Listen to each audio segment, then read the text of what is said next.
Hello students, how are you all? I hope you are all fine. Today we are going to see about the topic measurement. In the measurement we have already discussed about the amount of substance, luminous intensity, like that. Today we are going to see about the plane angle and the solid angle.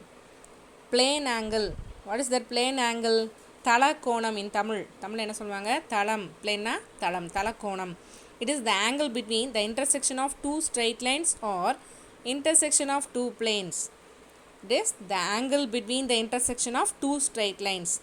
அதாவது இரண்டு கோடுகள் செங்குத்தாக வெட்டும்போது இடைப்பட்ட ஏற்படும் கோணமே தலக்கோணம் அல்லது இரண்டு தளங்கள் ஒன்றுக்கொன்று வெட்டி கொள்ளும்போது ஏற்படும் கோணமே தலக்கோணம் அல்லது plane angles. That is the angle between the intersection of two straight lines or the intersection of two planes is called a plane angle. The SI unit of plane angle is radian. The SI unit of plane angle is radian and it is denoted as rad.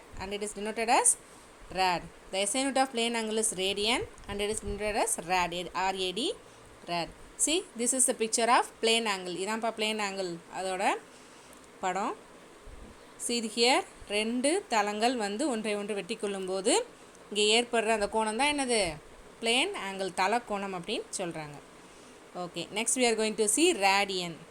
Radian is the angle subtended at the center of a circle by an arc whose length is equal to the radius of the circle.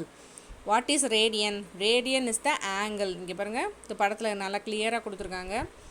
The radian is the angle அதாவது கோணம் எங்கே வருது அப்படின்னா subtended at the center of a circle. வட்டத்தின் நடு மையத்தில் one arc வரைகிறாங்க. By an arc whose length is equal to the radius of the circle. அப்படி வரையப்படுற அந்த ஆர்க் வந்து அதனுடைய ஆரத்திற்கு சமம். ஓகேவா?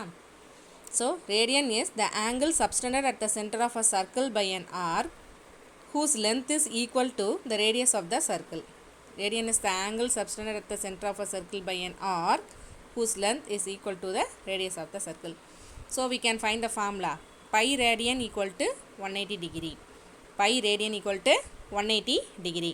So 1 radian equal to 180 degree pi. So this is a formula for radian pa. இதான் இதுக்குடைய formula. 1 radian equal to 180 degree by 5. 180 degree by pi. By using this formula we are going to calculate the problems. ரெண்டு sum இது கொடுத்திருக்காங்க. Convert 60 degree into radian. Convert 60 degree into radian. First write a radian formula.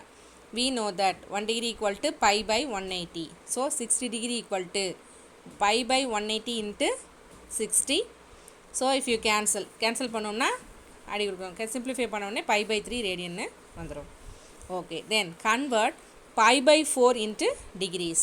Convert pi by 4 into degrees. We know that நமக்கு ஏற்கனவே தெரியும் pi radian எவ்வளோன்னு சொல்லியிருக்கோம் 180 degree.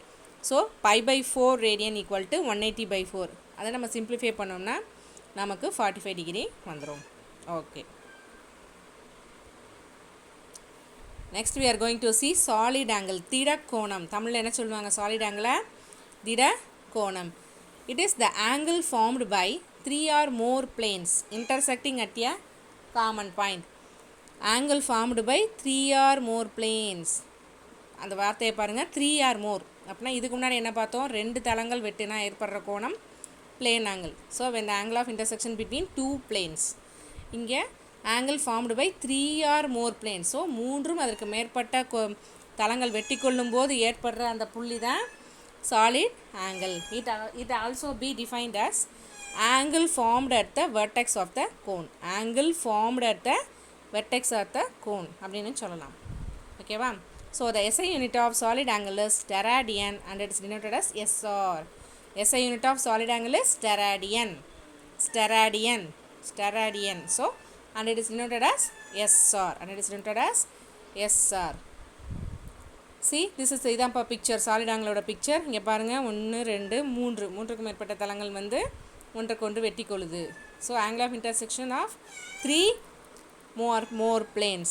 3 or more planes. Next we are going to see what is steradian. Steradian என்ன அப்படின்னு definition பார்க்க போகிறோம். Steradian is the solid angle at the center of a sphere.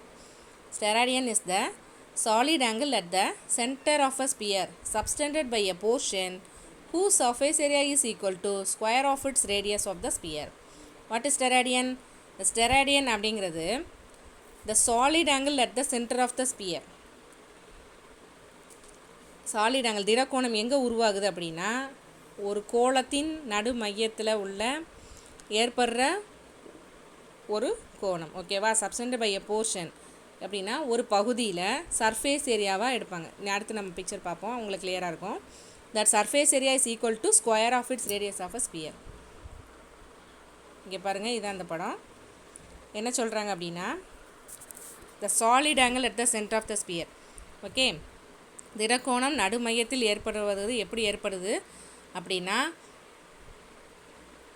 ஒரு கோணினுடைய அந்த கூம்பு வந்து நடுமையத்தை தொடும்போது ஏற்படுற அந்த கோணமே ஒன் ஸ்டெராடியன் அப்படின்னு சொல்கிறாங்க. இந்த கூம்பின் அடிப்பகுதி வந்து என்ன ஆகுது, ஒன் சர்ஃபேஸ் ஏரியாவோட ஆகிடுது. அதுக்கப்புறம் இந்த பகுதி ரேடியஸாக இருக்குது. அதைத்தான் அவங்க என்ன சொல்கிறாங்க, the solid angle at the center of a sphere subtended by a portion whose surface area is equal to the square of radius of sphere. இந்த சர்ஃபேஸ் ஏரியா வந்து எதுக்கு சமமாகுதான், வர்க்கம் பண்ணும்போது ஆரத்தின் வர்க்கத்திற்கு சமம் அப்படின்னு சொல்கிறாங்க. Okay, next we are going to see the difference between plane angle and solid angle. What is plane angle? Angle between the intersection of two lines or planes. நமக்கு ஏற்கனவே தெரியும் plane angle தலக்கோணம் அப்படிங்கிறது இரண்டு தளங்களுக்கு இடையே ஏற்படும் கோணம், Talakona. that is plane angle. Angle between intersection of 3 or more planes அப்படின்னா more than 2 planes, 3 தளங்கள் ஒன்றுக்கொன்று வெட்டிக்கொள்ளும் போது ஏற்படும் கோணமே திடக்கோணம், solid angle. It is 2 dimensional. சரிங்களா? இது it is 3 dimensional. okay, and this unit of plane angle is radian and unit of solid angle is steradian. see, they are given us in the picture கொடுத்துருக்காங்க. இது எப்படி வருதுன்னா இந்த ரெண்டு லைனும் ரெண்டு தளத்துலேயோ ஊடால ஏற்படுற அந்த ஆங்கிள் தான் என்னது, பிளேன் ஆங்கிள். இங்கே ரெண்டுக்கும் மேற்பட்டது. அதனால் இதுக்கு நம்ம எக்ஸாம்பிள் என்னென்னலாம் சொல்லலாம்னா cone, cube and sphere. Okay, until 1995 the plane angle and solid angle were classified under supplementary quantities. சின்ன சின்ன குவான்டிட்டிஸில் தான் இதை முதல் வச்சுருந்துருக்காங்க 1995 வரைக்கும். In 1995 they were shifted to derived quantities. இது தெரிவிக்கப்பட்ட அந்த குவான்டிட்டிஸில் இதை மாற்றிட்டாங்க. Okay students, today session over. Thank you.